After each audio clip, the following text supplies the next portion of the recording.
Listen to your zodiac signs daily predictions for today, Wednesday, April 16, 2025. Wá gbọ́ ṣíṣe àti máṣe tòní gẹ́gẹ́ bí irúfẹ́ ìràwọ̀ tí ò ń lò.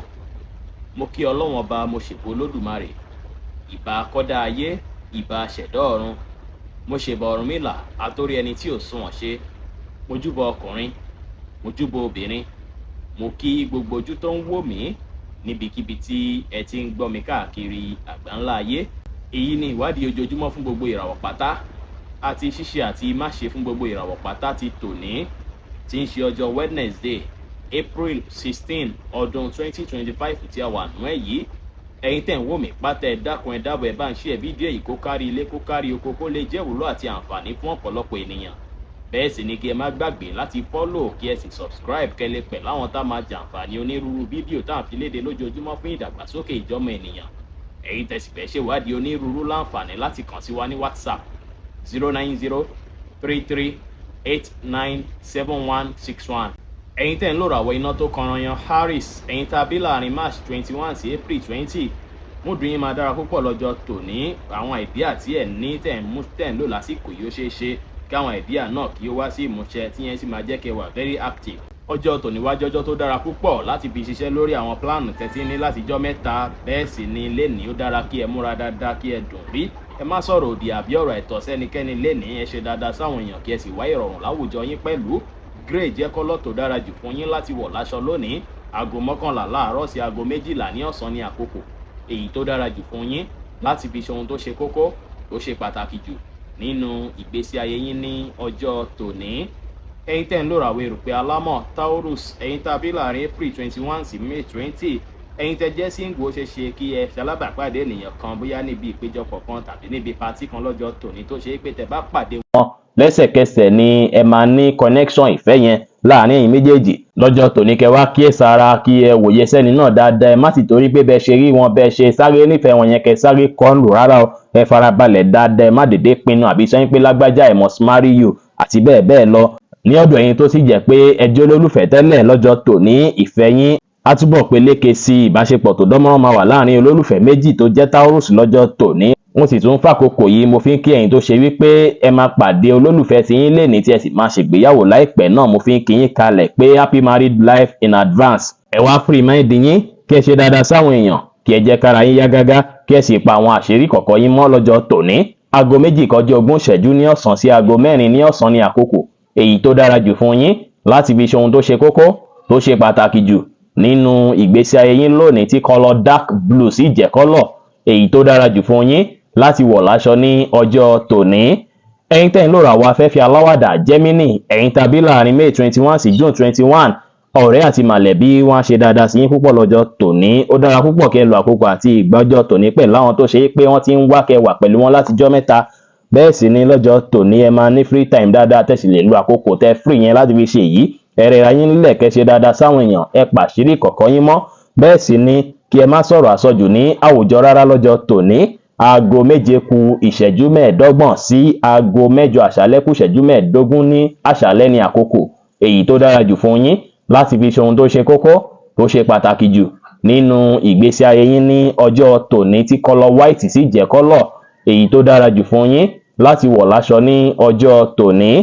Ẹ̀yin tẹ́ ń lò ràwọ̀ omi agbára Cancer, ẹ̀yin tá a bí láàrin June 22 sí July 22. Ẹ máa rí àwọn ìyípòpadà rere nínú ìgbésí ayé yín lénìí, pàápàá láàyè iṣẹ́ yín. Lọ́jọ́ tòní ó ṣeéṣe kẹ́ ṣe alábàápàdé ènìyàn kan tó ṣe pé ẹni náà á fún yín láwọn àlàkalẹ̀ kan tó ṣe pé tí ẹ bá tẹ̀lé ó ṣeéṣe kó bí ìdàgbàsókè tàbí kí ẹ ríre látara bẹ́ẹ̀. Kí ẹ wá mọ̀ dájú pé bí èèyàn ṣe ń dàgbà náà ni ọgbọ́n ẹni ṣe ń peléke sí. Ẹ gbìyànjú láti adapt pẹ̀lú àwọn changes èyíkéyìí tó bá wáyé lásìkò yìí láti ṣàṣeyọrí. Tẹ́ bá ṣe bẹ́ẹ̀ máa padà rí àṣeyọrí náà ṣe. Lọ́jọ́ tòní kẹ́ ṣòtítọ́ kẹ́ ṣòdodo láwùjọ àwọn èèyàn. Ẹ rí dájú pé ẹ kánjú ju bó ṣe yẹ lọ lórí ohunkóhun, kí ẹ gbájúmọ̀ nǹkan tó yẹ kẹ́ gbájúmọ̀, kí ẹ sì rẹra yín lẹ̀ pẹ̀lú. Blue jẹ́ kọ́lọ̀ tó dára jù fún yín láti wọ̀ láṣọ lónìí. Aago 9 láàárọ̀ sí aago 10 láàárọ̀ ní àkókò èyí tó dára jù fún yín láti fi ṣe ohun tó ṣe kókó, tó ṣe pàtàkì jù nínú ìgbésí ayé yín ní ọjọ́ tòní. Ẹ̀yin tẹ́ ń lò ràwọ̀ iná tó gbóná riri Leo, ẹ̀yin tá a bí láàrin July 23 sí August 22. Ọ̀pọ̀ yín ó ṣeé ṣe kí ẹ tún ní ìgboyà àbí ìgbàgbọ́ ní kíkún nínú ara yín dáadáa. Ọjọ́ tòní jọ́jọ́ tó dára púpọ̀ láti fi gbájúmọ́ àwọn nǹkan tí ẹ ti ń fẹ́ gbéṣe látijọ́ mẹ́ta akitiyan tẹ́ bá ṣe lọ́jọ́ tòní á jẹ́ kí achieve àwọn nǹkan tẹ́ fẹ́ achieve. Ẹ bá àwọn èèyàn sọ̀rọ̀ pẹ̀lú ìfẹ́ lénìí kí ẹ fi ìgboyà ṣe ohunkóhun lénìí kí ẹ sì rí dájú pé wà positive. Aago 4 kù ìṣẹ́jú 15 ní ọ̀sán sí aago 5 kọjá ìṣẹ́jú 15 ní ìrọ̀lẹ́ ní àkókò èyí tó dára jù fún yín láti fi ṣe ohun tó ṣe kókó tó ṣe pàtàkì jù nínú ìgbésí ayé yín ní ọjọ́ tòní tí kọ́lọ̀ lavender sì jẹ́ kọ́lọ̀ èyí tó dára jù fún yín láti wọ̀ láṣọ ní ọjọ́ tòní. Ẹ̀yin tẹ́ ń lò ràwọ̀ erùpẹ̀ funfun Virgo, ẹ̀yin tàbí láàrin August 23 sí September 23 lẹ́ni ẹ máa ní passion fún nǹkan tẹ́ bá fẹ́ ṣe bẹ́ẹ̀ sì lára yín tún máa yá gágá pẹ̀lú ẹ máa láǹfààní láti gbájúmọ́ àwọn nǹkan tí ẹ kẹ́ gbájúmọ́ láti ṣàṣeyọrí lórí nǹkan kí nǹkan tí ẹ bá ń gbé ṣe tàbí iṣẹ́ tí ẹ bá ń ṣe. Ẹ má wá dá sọ́rọ̀ tí wọ́n pè yín sí lẹ́ni. Ẹ rẹra yín lẹ̀ kẹ́ gbájúmọ́ nǹkan tí ẹ kẹ́ gbájúmọ́ kẹ́ sì ṣe dáadáa sáwọn èèyàn lẹ́ni pẹ̀lú. Blue jẹ́ kọ́lọ̀ tó dára jù fún yín láti wọ̀ láṣọ lónìí. Aago 11 láàárọ̀ sí aago 1 ní ọ̀sán ní àkókò èyí tó dára jù fún yín láti fi ṣe ohun tó ṣe kókó ló ṣe pàtàkì jù nínú ìgbésí ayé yín ní ọjọ́ tòní. Ẹ̀yin tẹ́ ń lò ràwọ̀ afẹ́fẹ́ márìmífín Libra, ẹ̀yin tàbí láàrin September 24 sí October 23 múdù yín máa dára lọ́jọ́ tòní á dàbí ìgbà pé kẹ́ ṣe àwọn nǹkan tó tún tayọ tó tún yàtọ̀ lénìí. Ọjọ́ tòní jọjọ́ tó dára púpọ̀ láti gbé ìgbésẹ̀ èyíkéyìí tó bá wù yín láti gbé. Ẹ wá flexible látàrí pé yẹn máa ràn yín lọ́wọ́ láti lè adjust ara yín pẹ̀lú àwọn changes èyíkéyìí tó bá wáyé lénìí kẹ́ rí dájú pé ẹ fẹ̀lẹ̀ ṣe àwọn nǹkan yín. Ẹ má ṣe jump into conclusion ní kíákíá lọ́jọ́ tòní kò dára ẹ wulẹ̀ gbajúmọ́ṣẹ́ kẹ́ ẹ sì rí dájú pé ẹ jẹ́ kára yín yá gágá kí ẹ lè rore gbámú kẹ́ wá ṣe dáadáa sáwọn èèyàn kí ẹ sì wá ìdùnnú ní gbogbo ọ̀nà lọ́jọ́ tòní. Ẹ gbọ́dọ̀ wọ aṣọ green rárá lọ́jọ́ tòní o látàrí pé green jẹ́ kọ́lọ̀ tí kò dára rárá fún yín láti wọ̀ láṣọ lónìí. Aago 10 kọjá 30 ìṣẹ́jú láàárọ̀ sí aago 12 ní ọ̀sán ní àkókò èyí tó dára jù fún yín láti fi ṣe ohun tó ṣe kókó tó ṣe pàtàkì jù nínú ìgbésí ayé yín ní ọjọ́ tòní. Ẹ̀yin tẹ́ ń lò ràwọ̀ omi tútù Scorpio, ẹ̀yin tàbí láàrin October 24 sí November 22 ẹ lè gbára lé àwọn ènìyàn lọ́jọ́ tòní pàápàá àwọn tó súnmọ́ yín bí ọ̀rẹ́ bí alábàáṣe lọ́jọ́ tòní yẹn máa jẹ́ kára yín yá gágá. Ọjọ́ tòní jọjọ́ tó dára púpọ̀ láti fi recharge ara yín láti fi wá ìdùnnú láti fi lo àkókò àti ìgbà pẹ̀lú àwọn olólùfẹ́ yín àtàwọn ọ̀rẹ́. Ẹ múra dáadáa lénìí kí ẹ dùn rí kẹ́ ṣe dáadáa sáwọn èèyàn ẹ bá àwọn èèyàn ṣe pẹ̀lú ìfẹ́ kẹ́ sì wá ìrọ̀rùn láwùjọ yín lénìí pẹ̀lú. Red jẹ́ kọ́lọ̀ tó dára jù fún yín láti wọ̀ láṣọ lónìí. Aago 5 ní ìrọ̀lẹ́ sí aago 7 ní àṣálẹ́ ní àkókò èyí tó dára jù fún yín láti fi ṣe ohun tó ṣe kókó tó ṣe pàtàkì jù nínú ìgbésí ayé yín ní ọjọ́ tòní. Ẹ̀yin tẹ́ ń lò ràwọ̀ iná àtùpà Sagittarius, ẹ̀yin tàbí láàrin November 23 sí December 22 ọjọ́ tòní ọkàn yín máa balẹ̀ pẹ̀sẹ̀ pẹ̀lú ìgbésí ayé yín ṣe rí bẹ́ẹ̀ sì ni máa nílò ọpọlọ pípé láwọn àyè kan ìyẹn máa ràn yín lọ́wọ́ láti yanjú àwọn ìṣòro kéékèèké tó bá fẹ́ jẹyọ lọ́jọ́ tòní bẹ́ẹ̀ sì ló tún lè bí àwọn opportunity fún yín náà pẹ̀lú léni kẹtẹ pámọ́ṣẹ́ kẹrẹra yín lẹ̀ kẹ́ sì wà determine dára.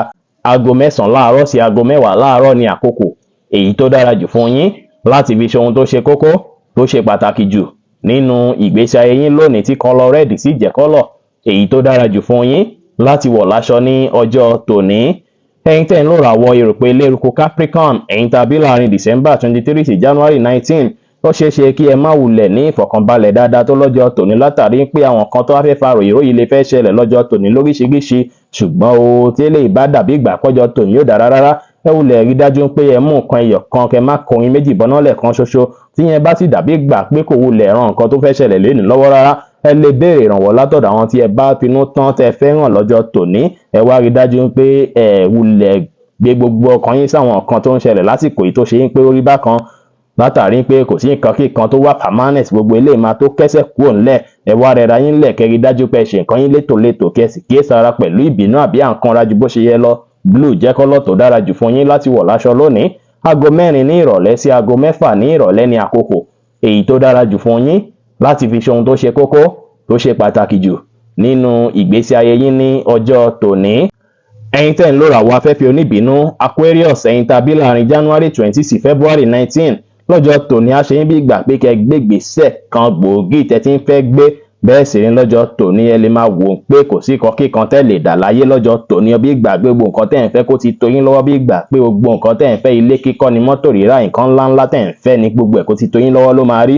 Ẹ̀yin náà wá lọ àǹfààní ọjọ́ tòní láti fi plan lórí nǹkan ńlá tẹ́ tí ń wò pé ṣé nǹkan yìí ṣé mo lè ṣe ṣáṣó lè ṣe fún mi ṣáyẹ plan lọ́jọ́ tòní kẹ́ fi ìgboyà bẹ̀rẹ̀ sí ṣiṣẹ́ lórí rẹ̀ kí ẹ sì má ṣe ní ẹ̀ǹdẹ́kun ṣíṣiṣẹ́ àti títẹpá mọ́ṣẹ́ lórí rẹ̀ kẹ́ ní ìrètí pé gbogbo nǹkan ti dára kẹ́ sì rí dájú pé iṣẹ́ lórí gbogbo ibi tí ẹ fẹ́ dé bẹ́ ṣe fẹ́ dé bẹ́ pàtà ẹ wá ní ìgbàgbọ́ ní kíkún nínú ara yín kí ẹ fi ìfẹ́ àti ọ̀yàyà hàn sí àwọn ènìyàn kẹ́ sì ṣe dáadáa sáwọn èèyàn lénìí pẹ̀lú violet jẹ́ kọ́lọ̀ tó dára jù fún yín láti wọ̀ láṣọ lónìí. Aago 4 kọjá ìṣẹ́jú 15 ní ìrọ̀lẹ́ sí aago 5 ní ìrọ̀lẹ́ ní àkókò èyí tó dára jù fún yín láti fi ṣe ohun tó ṣe kókó tó ṣe pàtàkì jù nínú ìgbésí ayé yín ní ọjọ́ tòní.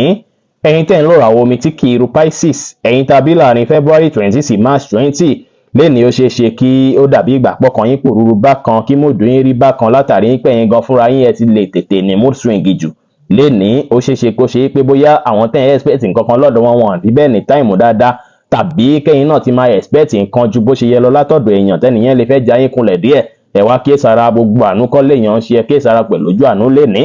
Ẹ má ṣe ohun tó lágbára jù ẹ̀mí yín lọ. Ẹ ṣàwọn kan tá mú kí inú yín dùn káyọ̀ yín kún pátá. Ẹ tẹpá mọ́ṣẹ́ kí ẹ sì jẹ́ kí ara yín yá gágá kẹ́ wà positive minded.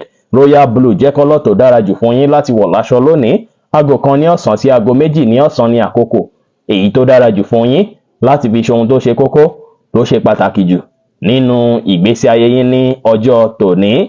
Bí ó ṣe jẹ́ nìyẹn fún gbogbo irúfẹ́ ìràwọ̀ méjìlá tó wà pátá. Ẹ̀yin tẹ́ ń wò mí pátá ẹ má gbàgbé pé Ọlọ́run bo Olódùmarè nìkan lọ́ba tó ní ìmọ̀ jùlọ. Fẹ́yìn tẹ́ fẹ́ ṣèwádìí onírúurú ẹ láǹfààní láti kàn sí wa ní WhatsApp 09033897161.